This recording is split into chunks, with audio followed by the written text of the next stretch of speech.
सरकार हामीलाई न्याय दे न्याय चाहियो न्याय दे न्याय चाहियो न्याय दे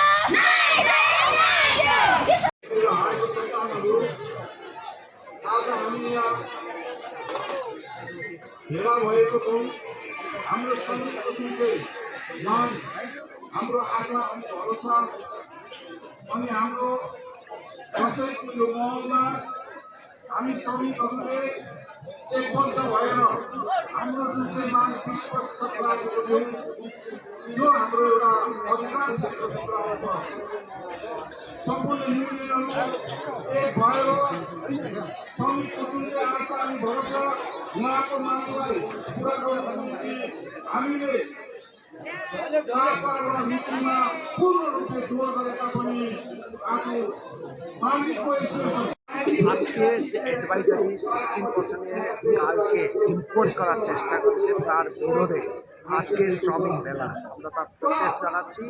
কোনো মতেই এইভাবে নেক্সেস গভর্নমেন্ট এবং মালিকদের নেক্সেসকে আমরা ধিক্কার জানাচ্ছি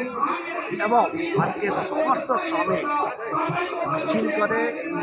এই চকবাজারে আমরা সমস্ত প্রতিবাদ সভা করছি। আগামী দিনে আমরা মানে সমস্ত ইন্ডাস্ট্রিতে সমস্ত ডিসপ্যাচ বন্ধ করা,